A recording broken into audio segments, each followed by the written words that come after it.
Hi అండి, అందరికీ నమస్కారం. నేను మీ Prasanna. Welcome back to our channel Prasanna Junnu vlogs. అందరూ ఎలా ఉన్నారు? నేనైతే చాలా చాలా బాగున్నాను. చాలా సంవత్సరాల క్రితం నుంచి మేము మా ఇంట్లో మా చేతులతో తయారు చేసుకునే నెయ్యి అండి.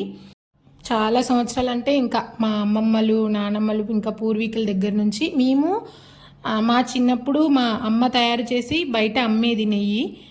సో అంత టేస్టీగా, అంత ప్యూర్గా ఉంటుంది. ఒకసారి ఎలా చేయాలని చెప్పి తయారీ విధానం చూపిస్తానండి. మొన్న వినాయక చవితికి వెళ్ళినప్పుడు నేను అమ్మ వాళ్ళ ఇంట్లో వీడియో తీశాను. మాకు జున్నుకి ఇప్పుడైతే అమ్మట్లేదు, జున్నుకి పంపిస్తుంది, ఇంకా జున్నుకి అక్క వాళ్ళ బాబుకి. సో ఈ నెయ్యి పాల మీద మీగడతో కాకుండా పెరుగు మీద మీగడతో చేసిన నెయ్యి అండి. ఇదైతే మనకి ఎక్కువ రోజులు నిల్వ ఉంటుంది, ప్యూర్గా ఉంటుంది. బేసిక్గా మా నాన్నది చిన్న పాల వ్యాపారం. మనం రోజు పాలు కాగబెట్టుకొని పెరుగు తోడు పెట్టుకుంటాం కదా, అది ఆ రోజు ఉదయము పైన మనకి మీగడ ఉంటుంది, పెరుగు మీద మీగడ, అది తీసుకొని మనం స్టోర్ చేసుకోవాలండి. ఫ్రిడ్జ్లో పెట్టుకోవాలి. వెంటనే చేసుకోవచ్చు, కానీ కొద్దిగా అంటే రోజు అదో పనిలా అయిపోతుంది కదా. కొంచెం ఒక 1 వీక్ అలా స్టోర్ చేసుకుంటే ఎక్కువ మొత్తంలో మనకి నెయ్యి అనేది వస్తుంది. ఇలా కొద్దిగా అంటే నెయ్యి చాలా తక్కువగా వస్తుంది. ఇలా మా అమ్మ అయితే ఇలా మీగడ తీసి ఫ్రిడ్జ్లో స్టోర్ చేసి 10 డేస్కో 15 డేస్ కల్లా మాకు నెయ్యి చేసి జున్ను కోసం పంపిస్తూ ఉంటుంది. మాకు ఫ్రిడ్జ్లో పెట్టుకున్నప్పుడు మనం నెయ్యి చేసుకుంటామని అనుకుంటాం కదా, దానికంటే ఒక హాఫ్ అన్ అవర్ ముందు ఫ్రిడ్జ్లోంచి తీసుకొని బయట పెట్టుకోవాలి. తర్వాత కవ్వం ఉంటే, టైం ఉంటే, ఓపిక ఉంటే కవ్వంతో చిలకచ్చు. కాకపోతే మిక్సీలో వేసినా ఈజీగా అయిపోతుంది, తొందరగా అయిపోతుంది, టైం సేవ్ అవుతుంది. మా చిన్నప్పుడు అంటే మేము స్కూల్కి వెళ్ళే టైంలో అయితే మా అమ్మ పొలం పనులకి వెళ్ళినప్పుడు మజ్జిగ పని, ఇలా వెన్న తీసే పని నాకు మా సిస్టర్కి అప్పచెప్పేది. సో ఒకరోజు నేను, ఒకరోజు మా అక్క అలా వంతులు వేసుకొని చేసేవాళ్ళం. ఇంకా చలికాలం అయితే 1 అవర్ పట్టేది మజ్జిగ కవ్వంతో చిలకడానికి.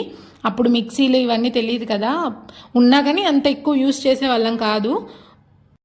నేనైతే తప్పించుకునేదాన్ని, కానీ పాపం మా అక్క బలయ్యేది, కూర్చొని ఆ కవ్వం పెట్టి తిప్పుతా ఉండేది. ఇలా ఆ మీగడలో కొద్దిగా వాటర్ వేసి మిక్సీ పట్టుకుంటే మనకి తెలిసిపోతుందండి. చూడండి, వెన్న ఎలా పైకి తేలుతుందో మనకి మిక్సీ తిప్పుతుంటేనే అర్థమవుతుంది. వెన్న వస్తున్నప్పుడు అది కొంచెం బలంగా తిరగడం తెలుస్తుంది. ఈ వెన్నపూస కూడా మనం మంచిగా కర్రీస్లోకి లేదా ఏదైనా చట్నీస్లోకి వేసుకున్న చాలా టేస్టీగా ఉంటుంది. అలా మీకున్న మీగడని బట్టి ఎన్నిసార్లైనా మిక్సీ చేసుకోవచ్చు. మేము వెళ్ళిన రోజు జున్నుకి ఇంకా డిన్నర్లోకి కూడా నెయ్యి లేదు. నేను వచ్చి వీడియో తీసుకుంటానంటేనే అమ్మ చేయకుండా ఆపింది. సో ఇంకా ఫస్ట్ ఎక్కువ మొత్తం ఒకటేసారి కరగబెడితే జున్నుకి లేట్ అవుతుందని చెప్పి ఫస్ట్ జున్ను కోసం రైస్లోకి కొద్దిగా వెన్నపూస తీసుకొని కరగబెడుతున్నామండి. జనరల్గా మీరైతే ఎలా పాల మీద మీగడతో చేస్తారా, పెరుగు మీద మీగడతో చేస్తారా అనేది కామెంట్ చేసి చెప్పండి. చూడ్డానికి మల్లె పువ్వులాగా సాఫ్ట్గా, టేస్ట్ కూడా చాలా బాగుంటుంది. పూస నెయ్యిలాగా ఉంటుంది. అమ్మ చేసిన నెయ్యి పూస నెయ్యి.